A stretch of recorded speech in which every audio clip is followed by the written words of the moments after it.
YCP political advisory committee పునర్వ్యవస్థీకరణ తర్వాత committee సభ్యులతో పార్టీ అధినేత జగన్ భేటీ కావడం ప్రాధాన్యత సంతరించుకుంది. కాసేపట్లో వైసీపీ పీఏసీ భేటీ ప్రారంభం కానుంది. తాడేపల్లిలో జరుగుతున్న ఈ సమావేశంలో పలువురు సీనియర్ నేతలు హాజరయ్యారు. సార్వత్రిక ఎన్నికల్లో వైసీపీ ఓటమి పాలయ్యాక ఇప్పటి వరకు ఎలాంటి సమీక్షలు నిర్ణయాలు చేయలేదు.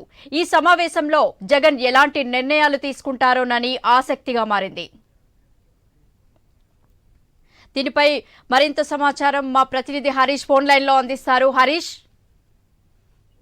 వైఎస్ఆర్ కాంగ్రెస్ పార్టీ అధినేత మాజీ ముఖ్యమంత్రి జగన్మోహన్ రెడ్డి అధ్యక్షతన పీఏసీ సమావేశం కొద్దిసేపటి క్రితం తాడేపల్లిలో ఉన్నటువంటి కేంద్ర కార్యాలయంలో స్టార్ట్ అయింది. రాబోయేటువంటి రోజుల్లో అనుసరించాల్సినటువంటి పార్టీకి సంబంధించినటువంటి వ్యూహాలు, ఎందుకంటే పొలిటికల్ అడ్వైజరీ కమిటీ భేటీకి సంబంధించిన వరకు ఇప్పటికే నూతనంగా ఏర్పాటు చేసినటువంటి కమిటీ ఆధ్వర్యంలో జరుగుతున్నటువంటి తొలి సమావేశంగా చెప్పుకోవచ్చు. ఇందుకు సంబంధించి భవిష్యత్ కార్యాచరణకు సంబంధించినటువంటి అంశాలు పార్టీకి సంస్థాగతంగా నిర్మాణంతో పాటుగా రాబోయేటువంటి రోజుల్లో అనుసరించాల్సినటువంటి వ్యూహాలు, ఎందుకంటే ఇప్పటికే కూటమి ప్రభుత్వం అధికారంలోకి వచ్చి ఏడాది కాలం పూర్తవుతున్నటువంటి నేపథ్యంలో దాదాపుగా పూర్తిగా హామీలు సంబంధించినటువంటి అంశాలపైన వైఎస్ఆర్ కాంగ్రెస్ పార్టీ పదే పదే ప్రశ్నిస్తూ వస్తుంది. ప్రజల్లోకి ఇదే విషయాలను తీసుకెళ్లేటువంటి ప్రయత్నం చేస్తుంది. అయితే కూటమి ప్రభుత్వం అధికారం చేపట్టిన తర్వాత నుంచి ఇప్పటి వరకు కూడా సోషల్ మీడియాకి సంబంధించినటువంటి పోస్టులకు సంబంధించినటువంటి వ్యవహారంలో కావచ్చు, కేసుల విషయంలో కావచ్చు, ఇప్పుడు తాజాగా మద్యం కేసులకు సంబంధించినటువంటి విషయంలో కావచ్చు, పూర్తిగా కక్ష సాధింపు చర్యలు తప్పితే అధికారాన్ని అడ్డు పెట్టుకుని వేధింపులు తప్పితే అభివృద్ధికి సంబంధించినటువంటి అంశాలు కానీ,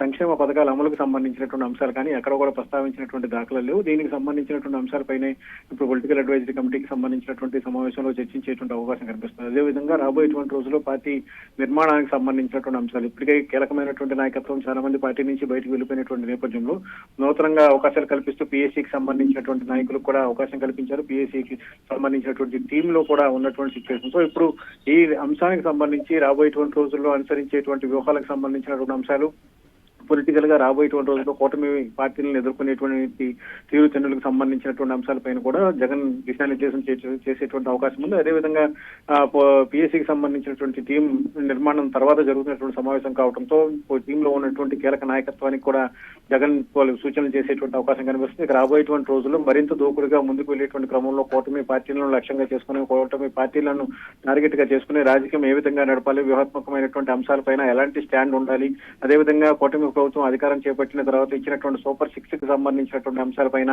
ఎలాంటి స్టాండ్ ఉండాలి, ఈ విషయాల్లో గ్రామ స్థాయిలో, నియోజకవర్గ స్థాయిలో ప్రజానీకాన్ని ఏ విధంగా చైతన్యపరచాలి, పార్టీకి సంబంధించినటువంటి బలోపేతానికి సంబంధించినటువంటి అంశాలు, నియోజకవర్గ స్థాయిలో అనేక మంది పార్టీకి సంబంధించినటువంటి నాయకత్వం అంతా కూడా నియోజకవర్గాన్ని వదిలి వేరే పార్టీ వెళ్ళినటువంటి నేపథ్యంలో ఇప్పుడు నియోజకవర్గ స్థాయిలో పార్టీని బలోపేతం చేయడం, అదేవిధంగా జిల్లాల వారీగా ఉన్నటువంటి సిచ్యువేషన్స్, ఇంకా రాబోయేటువంటి రోజుల్లో పార్టీకి సంబంధించినటువంటి పునర్నిర్మాణం, అదేవిధంగా వ్యూహాత్మకంగా పార్టీ స్టాండ్ ఎలా ఉండబోతుంది, రాబోయేటువంటి రోజుల్లో తీసుకోవాల్సినటువంటి చర్యలకు సంబంధించినటువంటి అంశాలు, వీటన్నిటిపైన కూడా పార్టీకి సంబంధించినటువంటి నాయకత్వానికి జగన్ దిశానిర్దేశం చేసేటువంటి అవకాశం అయితే మనకు కనిపిస్తుంది.